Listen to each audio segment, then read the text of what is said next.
Hello guys, my name is Martin Ngo. Join me as I take to the streets of downtown Chicago to do my final project for law and digital media.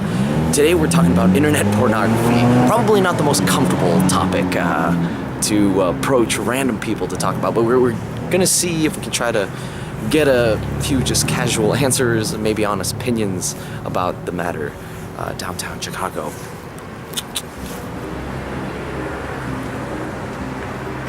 Do you think that pornography on the internet is a general problem today?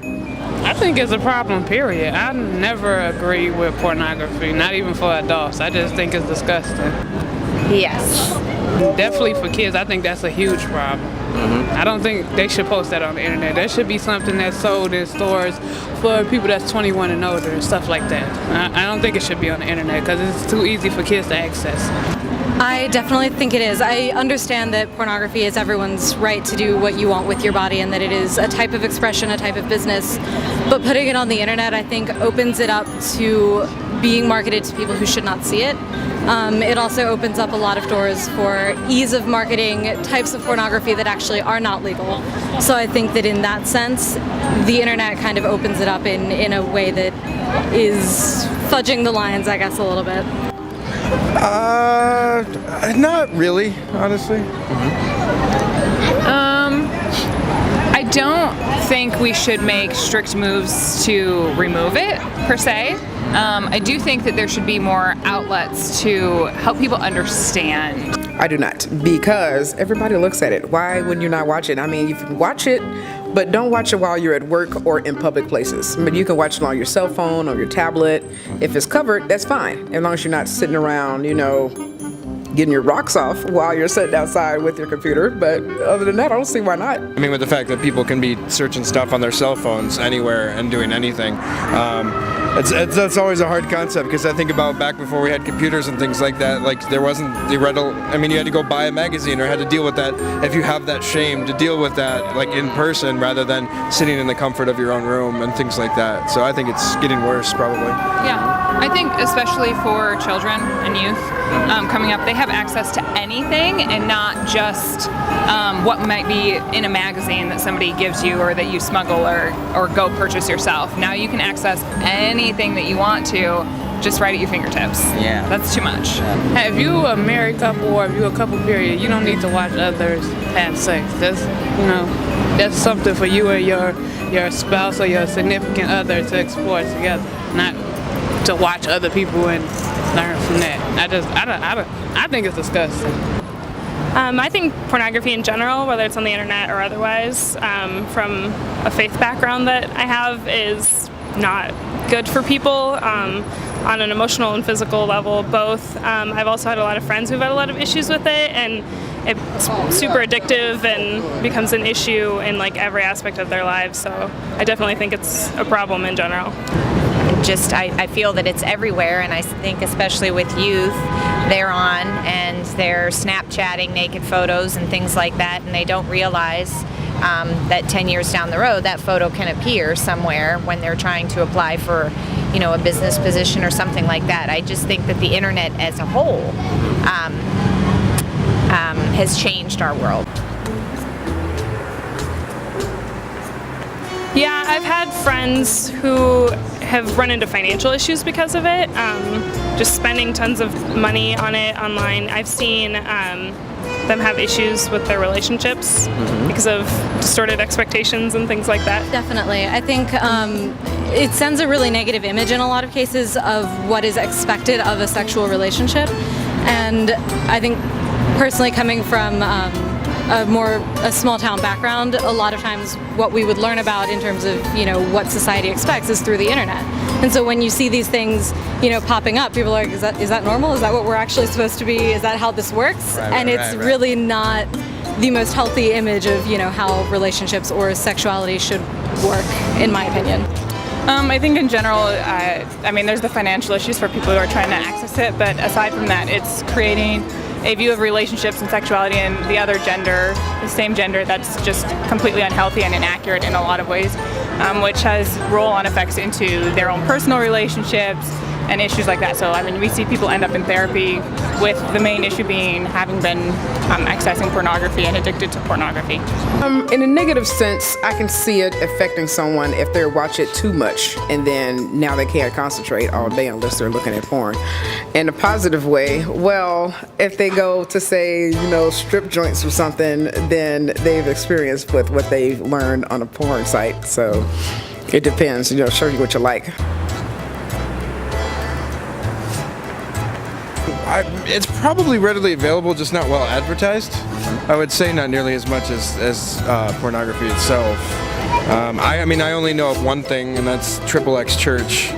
Is this group that is supposed to help people with pornography addictions, things like that. I don't know. I think it's more, I don't think that it's available. I think that there are sources to help with addictions, but I don't think that there are sources to say this is one sexual venue, but there are a lot of them. And there are a lot of other ways to be healthy sexually other than just the ways that are shown in pornography. And I think that's the problem, is we're being kind of fed by internet pornography just one way. My kids, I wouldn't want to expose my kids to sex. If it is, I'd rather them to learn about sex through school, the way that the schools teach them, not through the internet, or them coming across it on the internet site and seeing all the stuff that that's on the internet. Well, it pops up regardless of what website you open. It has a chance of popping up, and it's really easy to click on. So I think, especially for kids who don't understand the implications of it or what it is, it can definitely be an issue when they see a pretty girl and a guy clicks on it and he doesn't know what it is. It can suck him into something that isn't appropriate for him, age-wise especially. I would definitely say so. I used to work with kids, and it's really easy to get around some of the initial pop-up blockers. And there are a lot of sites, even sites that are not necessarily age limited in terms of who they're appropriate to, that will have a side screen with an ad that is not appropriate by far. And so I think that it's definitely an issue because kids are seeing that, and it's not something that I think they should be able to see. And they can have access to it, or at least of instances where they can just actually access stuff that they're not supposed to? I think in a lot of cases, at least in my setting, we would have, computers for everyone, but if, a 16-year-old boy decides he wants to sneak past the firewall and he figures out how to do that, then he'll reset the settings, and then the next time when a 5th grade boy gets on there and sees that image, or, a 2nd grade girl who wants to get on and play some kind of Neopets or something like that, Gotcha. Then she's getting those pop-up images as well. Gotcha. Kids these days, do you think they have that kind of technological savvy? Yes. Yes, I definitely do. For sure. I did an internship at the International Center for Missing and Exploited Children, and the whole internship that I was doing focused on a project in which pornography was used to basically groom children to prepare them even for sexual abuse and that stuff. So normalizing sexual activity that shouldn't be normal for those kids. And then the reality too that we face there, that kids typically are more tech savvy than their parents. So even if parents are putting guards on, kids actually tend to be the ones who can get the guard off the internet. Whereas parents don't necessarily know how to put it on. So we had some promo stuff there to try and help parents figure out how to protect their kids, but the reality is kids learn it faster than their parents do. I've heard of a couple instances talking to different families and parents and things like that. I've heard of them accidentally stumbling on, because some of those sites are very similar to a site that people use. As far as I don't think the security measures are that difficult, and so I think quite often people can get there without much thought to it. Yeah. The security measures don't really amount to anything. I think any 13-year-old boy who wants to see what he wants to see is going to be able to. So that's why I guess I feel like, kind of coming back to the beginning, is that we need to be able to say to everyone, youth and adults, this is one venue, this is one opinion, or this is one type of sexuality, and how do we balance that, and how does that look in real life as opposed to just in this film that was doctored? Even things like Facebook, when it first started, you were supposed to be 16 to be able to access it, and I know that there are younger and younger people lying to access things. So if there's a will, there's a way. So yes, I do believe that they are accessing it inappropriately. No, In a sense, since it's easily accessible for them to get it, because there's random websites where they're free, and all they have to do is type in like a little something in the search engine, and it'll come right up. But I don't think it's a problem. I mean, it doesn't seem to be. I mean, once you hit 18, at least you're already experienced with what you've seen. But as far as between 18 and 12, no, as long as they're not running around getting people pregnant or spreading disease, I don't see a problem. People don't realize the consequences, and they get themselves involved with stuff, and they just end up ruining their lives. I don't think they're protected at all, because it's too easy to access it. Like you don't even if you block it, they're teaching kids how to go around that. There's a lot of kids are smart and know how to work laptops, tablets, and everything, and it's just too easy for them to have access to it. They don't realize it while they do it, but they think it's innocent. It's not.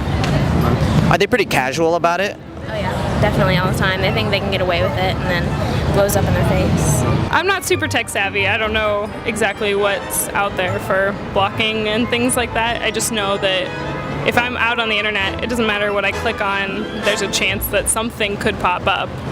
Or even just on the ads on the sides of a screen that aren't related to the topic that I'm looking at all. Gotcha. So I'm not sure what, like, technologically parents can do to keep it off their computers, but I know that it pops up on mine all the time, even if I have no interest in any of that coming up.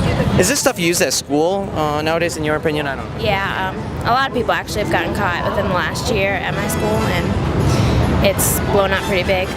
I think that security measures for a lot of kids are going to stop them, but if a kid is intent on it or is interested in technology, often cases they know more about the technology their parents have downloaded to stop them than their parents do. And the reality is they're carrying often the technology in their back pocket that they need to get at the internet, because we are handing smartphones to kids and they can get around stuff with that as well.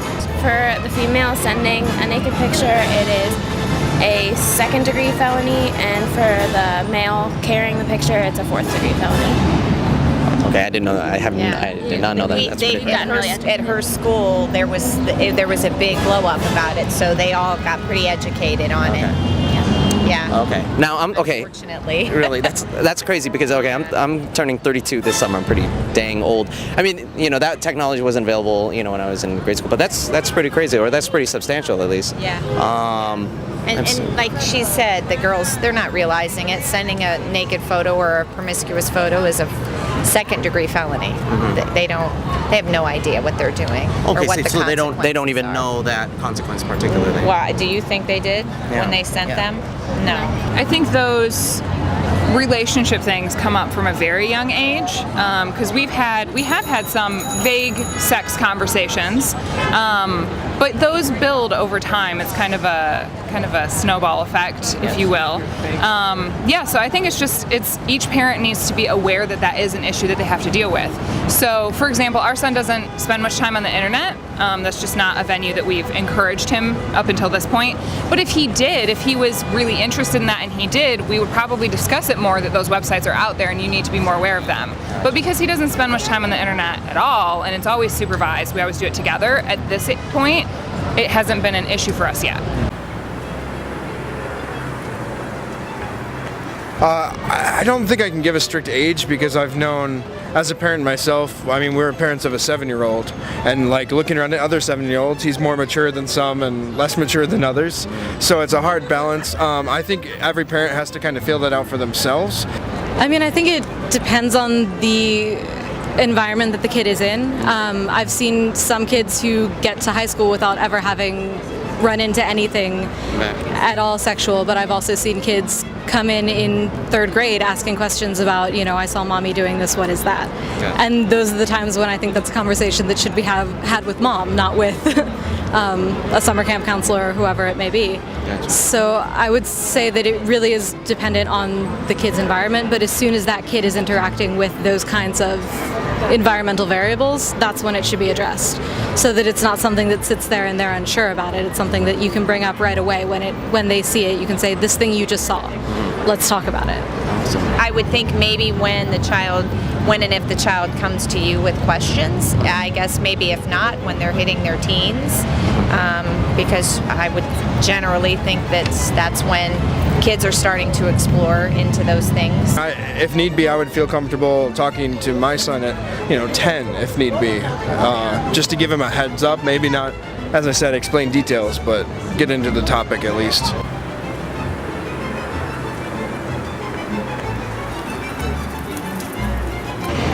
I mean, obviously, if we could just get it off the internet, it's going to protect the kids from it. But I think the biggest thing is parents need to have the conversation with their kids. They need to be willing to do that. A lot of parents don't want to have that conversation because, let's be honest, it's a little awkward. But if you're not doing it, they're going to get the information from their classmates and from other people who we may not want them to get the information from. So I think it's important as parents to make sure you're the one having that conversation with your kids, be it about sexual health, anything like that, and internet safety. They're just conversations you have to have. I'm not 100% sure. I feel like explaining like the effects that it does have, like, yeah, it might feel good in the moment, but it really, that's not how life is normally, and like setting up expectations like that is going to hurt you later on. Though I know that kids are, I'm invincible kind of mentality anyway. I also think that having people who have struggled with that talk to kids could have a more lasting impact. Like, I've struggled with this and I know what it can do to your life, like, and that can give them a more home, like, it would hit home a little harder. Yeah, I don't know. Okay. I think that it's really a problem, so we need to look at doing something to try and curb it a little, but I have no idea what that answer is. I mean, I guess in a more general sense, I think we need to stop eroticizing some of the types of images that are portrayed. Like, eroticizing youth is illegal. So if you have an 18-year-old who is legal dress up like a 16-year-old or like an elementary school student, I think that is eroticizing pedophilia, and I think that sends a very negative image. It encourages something that is actually illegal. So I think the types of things that we're portraying on a more general level, I think my opinion there would be to dial that back and stop eroticizing that type of thing. On a, I guess, more individual level, as far as parents and things, I think it's useful to have those conversations so that if your kid does stumble upon it, they're not completely blindsided and they don't, feel like they have to hide it and that something has gone wrong and they have no idea how to handle it. That you can say, this is something that people do and this is not the way it should be, so that, as much as it may be hard to have those conversations with kids, I think it's necessary to be open with your kids because they will see things in life that are not necessarily good for them, and so being able to have those dialogues with them, I think is helpful. Well, I think each parent has to do their own thing, and I'm certainly not an authority on parenting. Just you have to monitor your children, have their access codes, look at what they're doing, snoop once in a while, is whatever you need to do to make sure that they're acting appropriately and safely.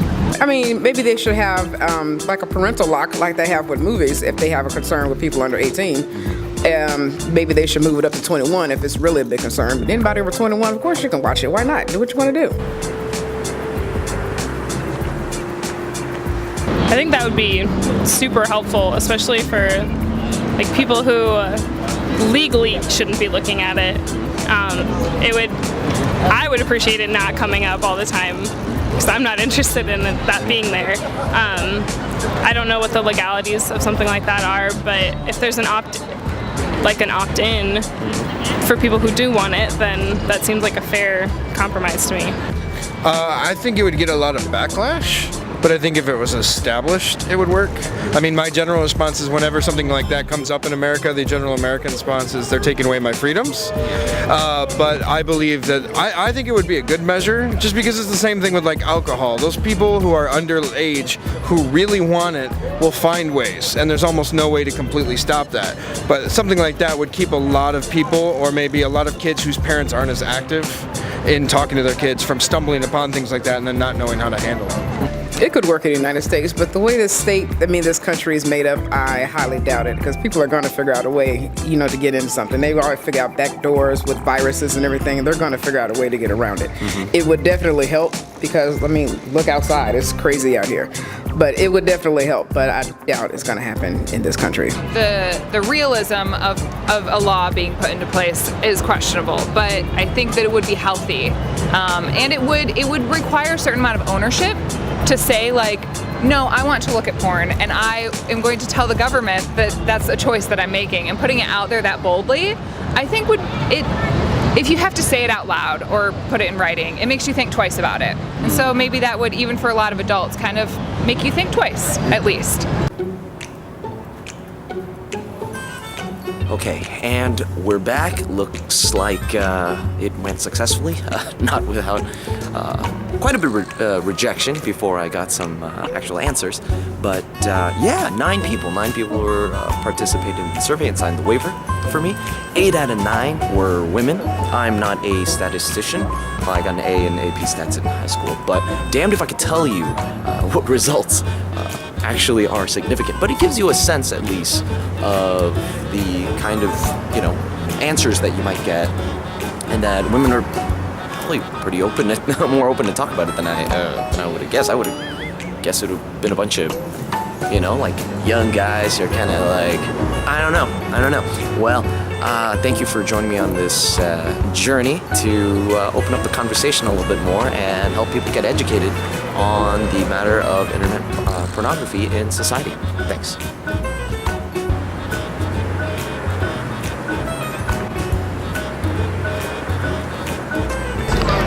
It's Martin reporting live. By live, I mean it's pre-recorded. Testing. Okay. Here, I'll stand on this side. Okay. 1, 2, 3, testing. Hello, as of Saturday, 4/20. Let me try this again. Okay, as of Saturday, April 12th, it's about 5:30 right now. I've been rejected repeatedly. This is not the easiest question to ask people about. Okay, and I think we're framed okay, but I want to go home and I want to stop asking people about pornography. If you guys are late for something, I'm so sorry, and I will pay you like $1 million. There's $1 million in that bag. Oh, is that No, we're just avoiding our own homework. Oh, really? Oh. So I've gotten 6 names so far. The gods have smiled.